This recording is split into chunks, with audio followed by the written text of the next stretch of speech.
My best friend stole my girlfriend, so I ruined his life. Hey guys, welcome back to the channel. Today's story is honestly brutal. It's got betrayal, revenge, and a question we all need to ask. Is payback really worth it?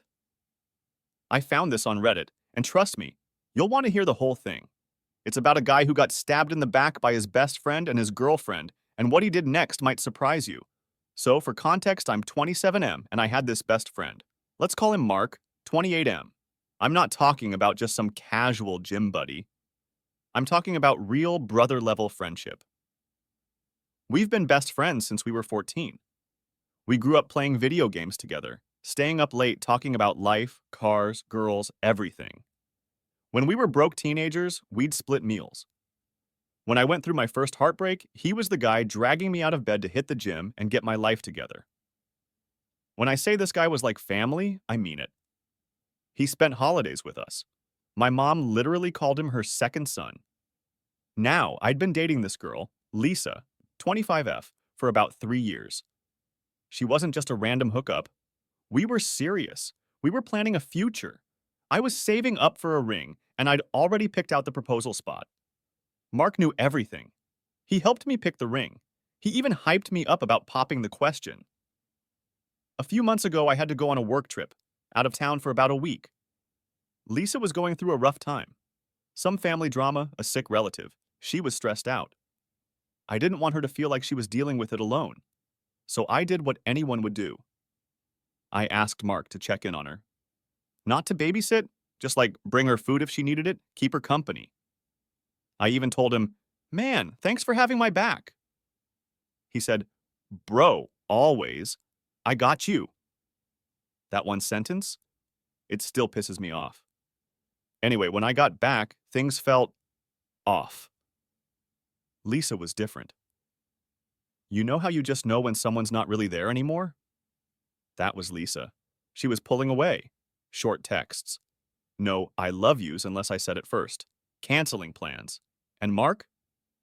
Suddenly always busy. Ghosting me on Discord, not answering texts.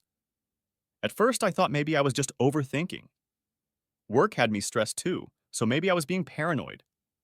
But that gut feeling? It never shut up. It just kept getting louder. Then one night, Jason, another friend of ours, hits me up. He's like, "Hey man, this is going to sound weird, but I saw Mark and Lisa the other night." I asked, "Okay? So?" He hesitated.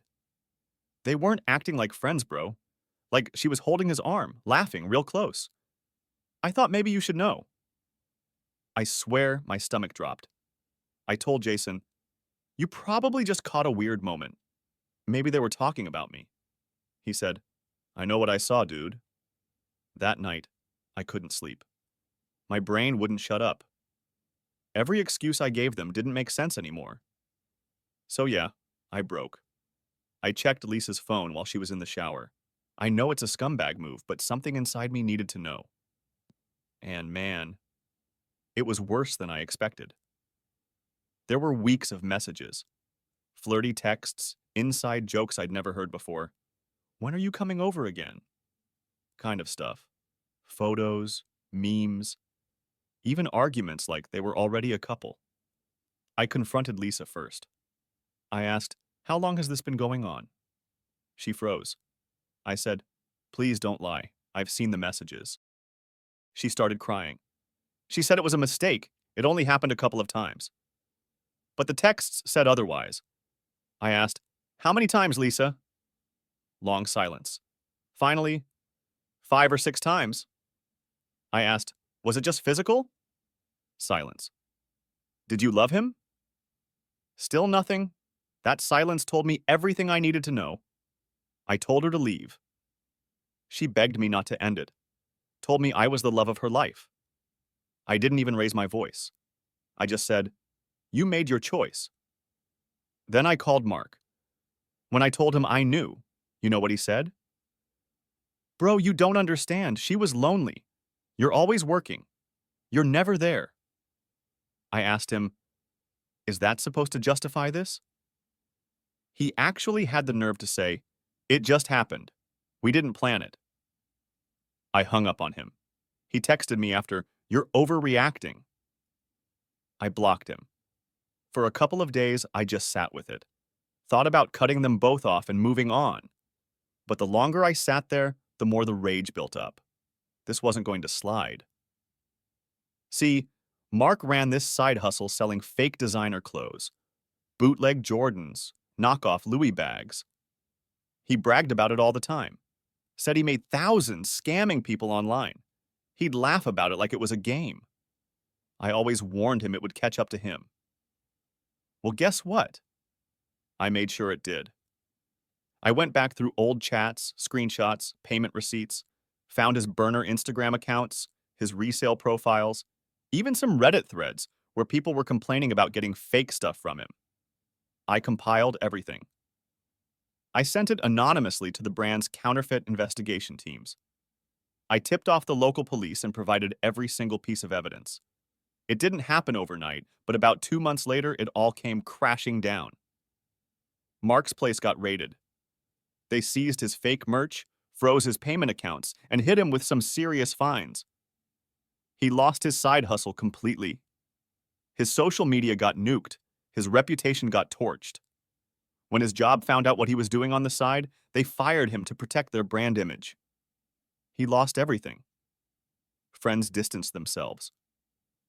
The dude went from being the life of the party to being that guy nobody wanted to be seen with. He tried reaching out to me through mutual friends, left messages like, "Bro, you didn't have to do this. You've ruined me." Yeah, no kidding. That was the point. I wanted him to feel it. I wanted him to suffer. Lisa didn't get off easy either. She kept texting me long walls of, "I'm so sorry. It didn't mean anything. I made a huge mistake." She even showed up at my apartment crying, begging to talk, begging to fix things. I didn't open the door. I didn't answer the texts. I didn't give her the chance to explain anything. I blocked her on everything. When I ran into her months later at a friend's birthday party, she couldn't even look me in the eye. She left early. The crazy thing? I thought I'd feel amazing. I thought I'd feel like I won. Like I got the perfect revenge. But I didn't. I just felt empty. I burned everything down, but I didn't get anything back. I didn't get my friend back. I didn't get the girl back. I didn't even get peace. All I did was destroy. And yeah, maybe he deserved it. Maybe she did too. But sitting in my apartment months later, scrolling through my phone with no one to text, no one to call, it didn't feel like victory. It felt like loss. Sometimes you win, but it doesn't feel like winning. I still wonder if I should have just walked away, cut them off, and focused on building something better for myself instead of burning their lives down. But I was young. I was angry. I wanted them to hurt like I hurt. And maybe that's the real tragedy. They lost a lot. But I lost myself. What do you guys think? Did I go too far? Or did they get exactly what they deserved? Drop your thoughts in the comments. I really want to hear what you would have done in my place. Would you have just moved on? Or would you have gone scorched earth like I did? And if you've got your own story about betrayal, revenge, or getting even, send it to me. I might read it in the next video. If you liked this story, don't forget to hit like, smash subscribe, and ring that notification bell so you don't miss more wild stories like this. Thanks for watching, and I'll catch you in the next one.